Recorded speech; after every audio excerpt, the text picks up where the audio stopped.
Welcome everybody, Shir number 908. We're learning today L'Refuah Shalem Elio Ben Dina Malka, Lila Nishmas Moshe Luiv Ben Rebaran Zis, and Lila Nishmas Blima Bas Rab Moshe. Getting back to our malacha of MAKEH B'PATIsh and Tikkun Mana. Okay, we are trying to work a little bit on the watch, the winding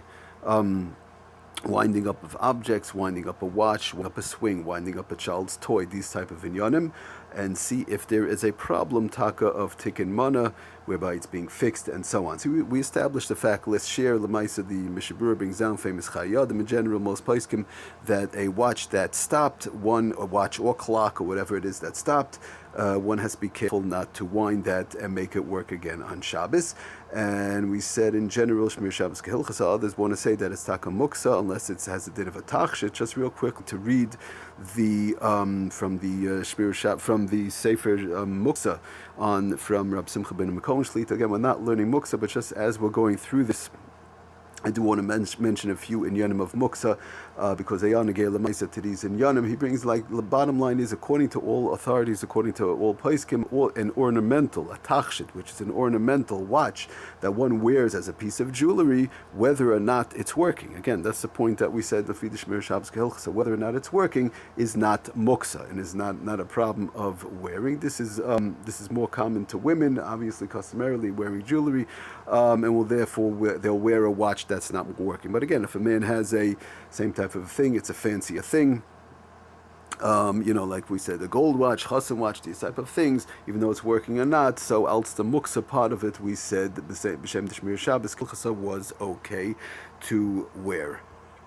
Again, as far as the muksa part, we're not getting into the carrying part. That's a totally separate issue. Okay, so now moving right along, another interesting question. Now, before we get to winding up the watch, what about they have these self-winding watches? That's in other words, when the hand moves, a person moves the hands, it winds up by the natural movement of the hand itself. Is that a problem to wear? Because the bottom line is, unless I'm moving my hand, and that's how it works. As my hand moves, it continues to work, and that actually makes the watch work.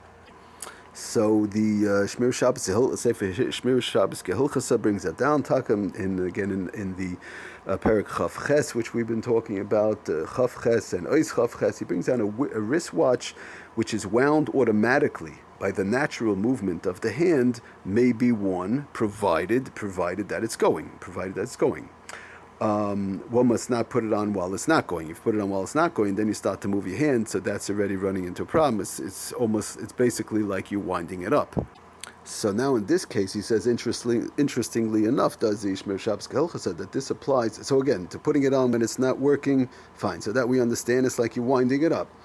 And so he says in this case this would apply even to a gold watch, even though it has a din of a tachshit, because a din of a tachshit, we worked with the muksa part, we understand that's fine. We spoke about the carrying part. Okay, we have to see how that works a little bit more in the halachas of carrying. But be it as it may, this applies even to a gold watch, which serves as an ornament. In other words, even if something's a tachshit, we say, good, you can wear it. It's a tachshit, it's not working, fine. It's a fancy watch, so it's a piece of jewelry, so it's no problem. But if it's not working, and now by moving your hand it starts to work, so that's what he brings down to the Sefer Shmir Shabbos HILCHOS. That's taka running into a problem.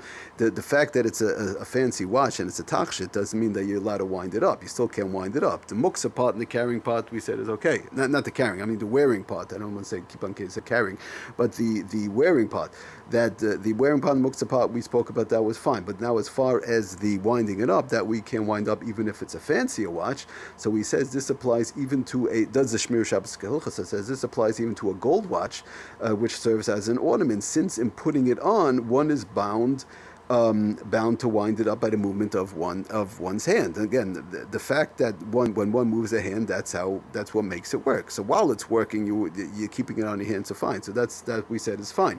Shmir Shabbos HILCHOS said is fine, but not to put it on when it's not working. Okay, so Lamaisa, he brings also does the sefer like we said in Muksa and from Reb Simcha ben Makom, that he brings also from the Shmir Shabbos HILCHOS.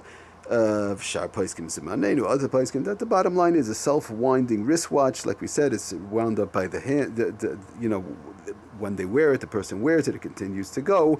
So then it's not muksa and may be worn on Shabbos. Again, the same thing, provided that it's continued, that it's working, provided that it's working. But once it's stopped, that's when you're running into a problem. One should not put that on.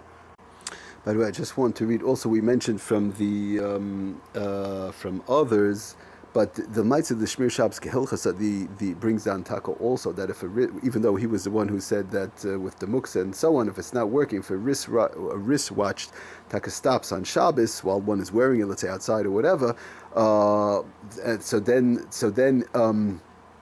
And they're in a place, like we said, that's liable to be stolen or left. You don't have to dafka take, even Lafid Shmir Shabbos HILCHOS, so it was on the stricter side with the muksa.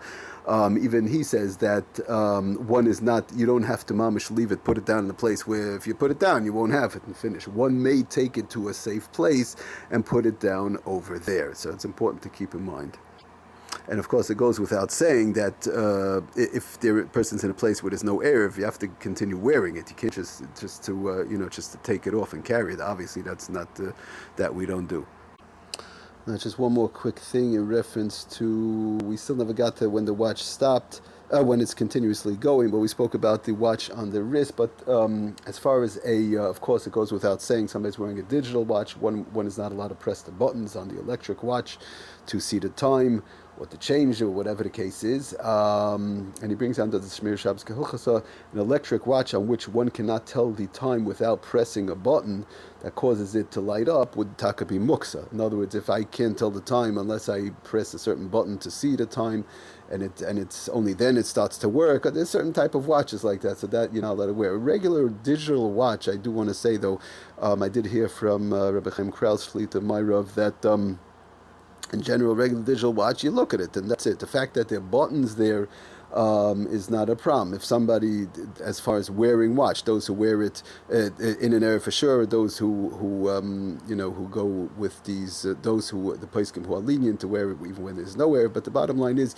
a regular digital watch, as long as I could see, I look at it, I see it. There's no real chashash that one's going to press the button. The chashash does come up, like the Shmir Shabbos HILCHOS says that you can't, if you can't tell the time without pressing a button, so then you can't wear it, because then obviously that's muktzah and you're just going to press the button. Somebody could come to press a button, but if it's a regular digital watch, I look at my watch and I see the time. The fact that there's a button there, or the place can bring down also the fact that it's a regular, let's say, wind-up watch and it's working, but it has other gadgets on, other things on it, possibly an alarm or whatever. We're not talking about a phone watch. That's not the issue right now. Obviously, we're talking about a regular watch, but it has an alarm or something, a different button for an alarm. That's also not a problem. So that I just wanted to mention that B'Shem Reb Chaim Kraus Shlita did say regular digital watches would not be a problem. Als the chashash of pressing one of the buttons, whether it's the alarm, the light, or so, as long as you can see the regular time. Thank you for listening. Hatzlach and bracha kol tov.